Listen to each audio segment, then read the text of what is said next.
लेकिन इस बीच अमेरिका में क्या हो रहा है? डोनाल्ड ट्रंप बेतहाशा डरे हुए हैं।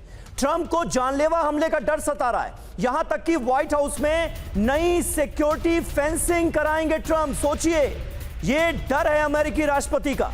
अस्थायी बैरियर हटाकर पक्की बाड़ लगाने का प्लान बनाया गया है। ईरान से ट्रंप पर हमले की मिली थी धमकी। द वॉशिंगटन पोस्ट का यह बड़ा दावा सामने आया, यानी ईरान की धमकी को बहुत ज्यादा गंभीरता से लेते डोनाल्ड ट्रंप नजर आ रहे हैं।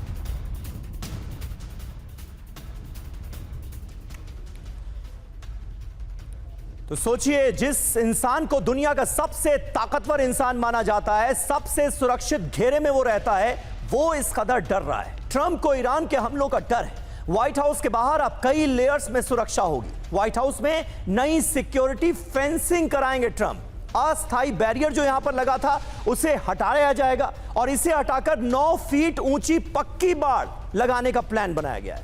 व्हाइट हाउस के बाहर पैदल चलने वालों की आवाजाही पर भी पाबंदी लग सकती है। खामनेई के जनाजे के दौरान ट्रंप की हत्या की धमकी मिली थी। नए सुरक्षा उपायों से गलत संदेश जाएगा, ये कांग्रेस प्रतिनिधि एलेनोर होम्स नॉर्टन कह रहे हैं। यानी अमेरिका में भी ये बात जोर शोर से उठ रही है कि इससे तो ये लगेगा कि अमेरिकी राष्ट्रपति बहुत ज्यादा डरे हुए हैं ईरान से, लेकिन उसके बावजूद ये सब कुछ हो रहा है। बहरहाल, ट्रंप को ईरान की डायरेक्ट धमकी सामने आई है। ट्रंप के लिए अब सुरक्षित नहीं रहेगा व्हाइट हाउस। खामनेई के बदले के लिए कहीं भी हो सकता है हमला। ईरानी सांसद अलाउद्दीन की ये बड़ी चेतावनी सामने आई है। ईरान इंटरनेशनल ने यह दावा किया है। तो ईरान के रडार पर व्हाइट हाउस है। ट्रंप के लिए अब सुरक्षित नहीं रहा व्हाइट हाउस, यह कह दिया गया। खामनेई के बदले के लिए दुनिया में कहीं भी अटैक हो सकता है।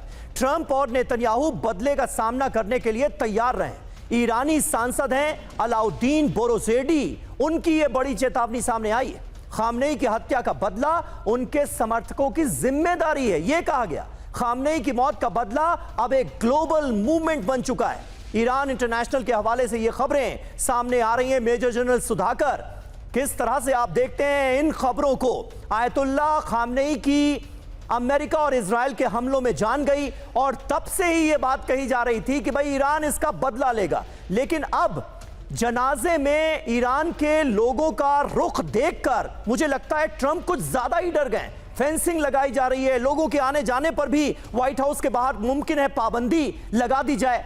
मैसेज क्या जा रहा है? मतलब ईरान धमकी देता है और दुनिया का सबसे सुरक्षित, सबसे ताकतवर माना जाने वाला इंसान जो कि अमेरिका जैसे मुल्क का राष्ट्रपति है, वो इस कदर डर जा रहा है। समीर, बहुत अच्छा सवाल आपने किया है। अगर आपके पास समय हो तो मैं अपना जो वाकया है मैं पूरा करने की आपकी अनुमति चाहता हूं। जी बोलिए सर।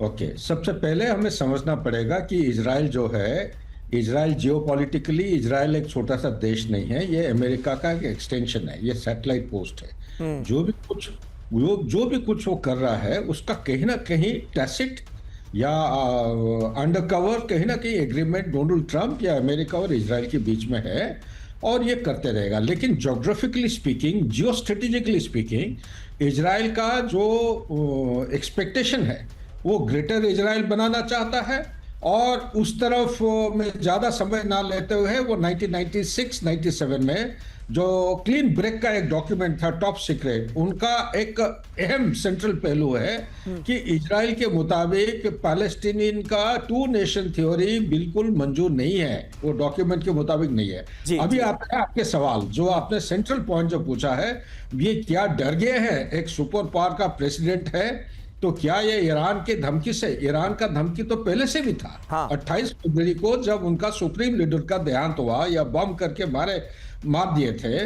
और उनका 49 सीनियर लीडर्स को मारे गए थे, उसके बाद तुरंत उन्होंने धमकी दिया था। 13 जुलाई 2024 को अगर आप ध्यान ले लेते हैं, पेंसिल्वेनिया में डोनाल्ड ट्रंप कैंपेनिंग के टाइम में उनके कान के बीच में से छेद होके गया था एक बुलेट, वो भी एक धमकी था और वो जुड़ा हुआ है ईरान के साथ। अभी तक उनका जुडिशियल इंक्वायरी चल रहा है, अभी तक सामने नहीं आया है। और उसके बाद 13 सितंबर 2024 को फिर से जब वो गोल्फ खेलने जा रहे थे वेस्ट पाम बीच में, वहां पे भी एक जना को पकड़े थे, वो भी जुड़ा हुआ है ईरान के साथ। तो ईरान के जो धमकी और थ्रेट है ये पिछले 47 साल से चलती आ रही है। बिल्कुल ये बिल्कुल एक पिछले ऐसा 27 precedent साल है, से बस चलती दो आ लाइनों रही है और बिल्कुल। अमेरिका और ईरान की ये अदावत तो सर बहुत पुरानी है। देखा जाए तो शुरुआत अब करेंगे तो 1979 में हमें पहुंचना पड़ेगा, इस्लामिक रिवॉल्यूशन के वक्त में।